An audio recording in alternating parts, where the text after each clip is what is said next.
All right, so let's look at the difference quotient and how to simplify this and what we would call 3 steps. So here's our difference quotient formula. It's f of x plus h. This is the representation of the second y coordinate written in function notation from the previous video or slide, if you will, minus f of x. This is the y coordinate of the first point, all over h. Now what happens, how do we get to an h? Well, we had x plus h minus the x. So the x and the minus x canceled out to be this h. So, since step 1, we're going to first simplify the f of x plus h. Then we're going to simplify the entire numerator. And then we're finally going to divide by h. So my function is 2x squared minus 3. So step 1, we're going to take x plus h and substitute it in for our x right there. So we put parentheses around that x and we replace it with x plus h. Now what we have to do is to find this first term, if you will, is we need to simplify everything on the inside, which means we got to multiply this binomial to itself. That's going to give us x squared plus 2hx plus an h squared. I had to write it out twice and FOIL it. Then we're going to distribute the 2 into that trinomial with the minus 3 at the end. So we have 2x squared plus 4hx plus 2h squared. So step 1 is done. Now, minus f of x, okay, that's just grabbing the original f of x and subtracting it, and I'm going to put it in its own brackets because this minus sign has to be distributed, and this is where a lot of people make mistakes, is they forget to change the sign on these last terms inside of our binomial here. Now that the brackets are all simplified away, this is where we're going to find our entire numerator now, which means these two last things that you subtracted, where the signs have changed, should have opposites here. Positive 2x squared minus 2x squared. We cancel those. The plus 3 has a minus 3. We cancel those. So now we're left with 4hx plus 2h squared as our simplified numerator. Then we go to step 3 and we divide by h. And we're going to divide every term by h, leaving us 4x plus 2h. All right, now to make the connection to where we're going to use this in calculus, what we're going to do is we're going to attach this notation to it, a limit as h approaches 0. So the concept here is we want this to get that distance that you added on to the x coordinate to become extremely small. Remember how we talked about in the Desmos video that the smaller the h gets, the closer and closer that secant line best represents or traces over the curve. Well, if we get really close to 0, we're going to have an equation that's going to find that particular instantaneous slope. So here, if we approach 0, then that means we have 4x plus 2 times 0. We're going to get really, really close to 0. So that's going to be 0. And it doesn't matter if, whoops, pen here, if I have 0.000000001. That's approaching 0. So 4x is going to be my equation to find me the instantaneous slope at any point. So if I said, well, if x is equal to 1, then the slope of your instantaneous slope would be 4. If x were to be negative 2, then the slope is a negative 8. All right, so again, I'm going to grab a Desmos and we're going to demonstrate that. So I have graphed 2x squared minus 3, that's my curve. And let's see, A, that's my x coordinate, so let's say we put that at 1. And so now the slope of that tangent line, all right, if we go, we said it would be 4, we go up 1, 2, 3, 4 to the right 1, it's hitting that point right there perfectly. So we could move our point around. We move it around, it's going to change the slope. The closer you get to a turning point, the closer you're going to get to a 0 for a slope is horizontal. And that point there is going to come back. We're going to talk about it later too. Now that I'm on the left side of the parabola, now my slopes, as you can see, is a -4. So we had, what was it, -2. We said we'd be at -8 for a slope, and there's my answer right there, -8. That's the slope of my tangent line. All right, and then what you're going to do is you're going to have to find the equation of the tangent line. So let's go back to when x was 1. Come on, where's my x being a 1? Well, I guess I can't hit a 1 here. Oh, I'm looking at the wrong spot. I was looking at the slope. Okay, there we go, where x is 1. Okay, so how do I do that? How do I find the equation of that tangent line? Well, let's see. Let's do some erasing here.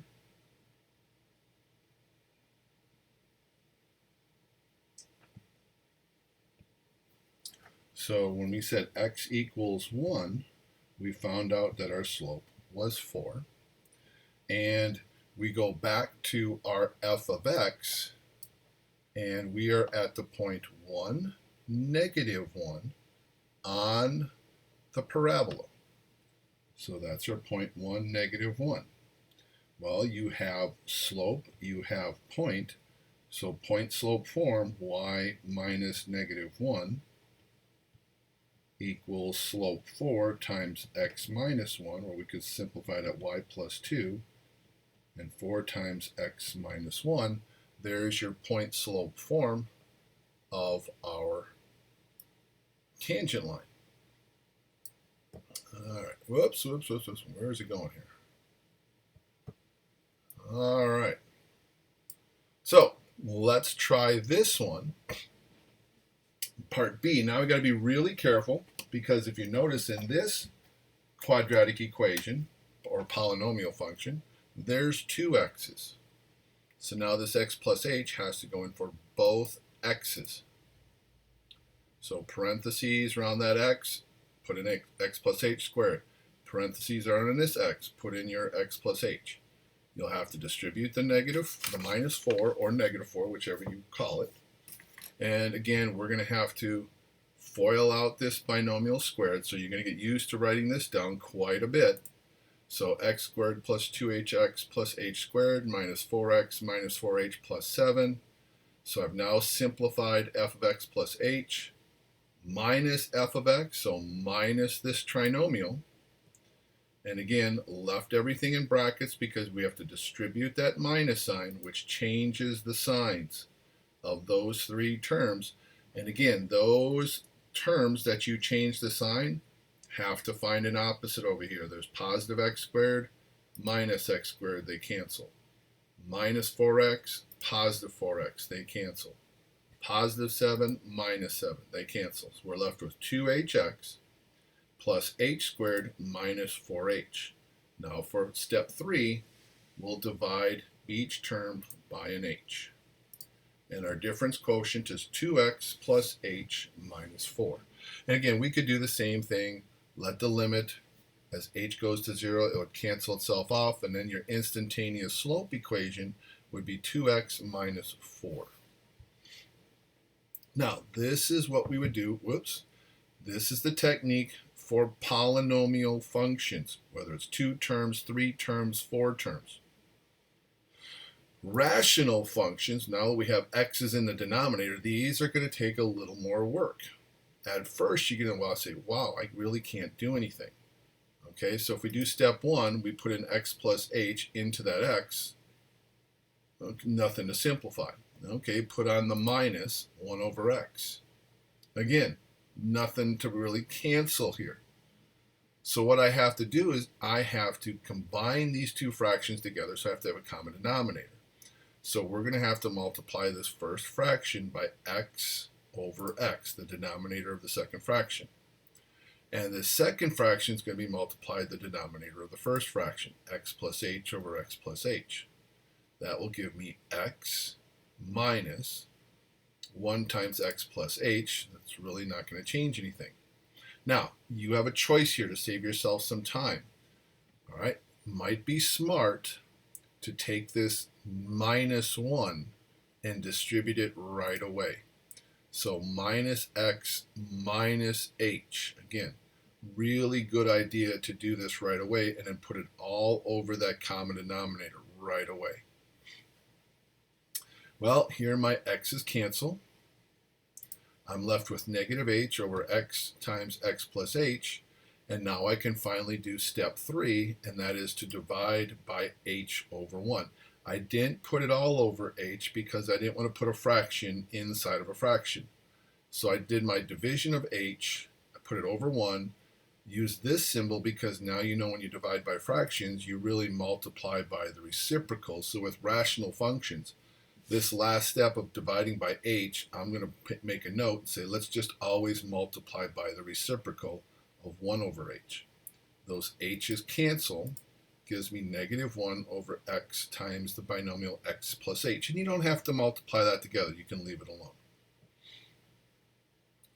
All right, d, a little bit more difficult because now there's still an x on the bottom with a plus 2 and an x on the top. You still go through the same steps. Every place you see an x, you put an x plus h.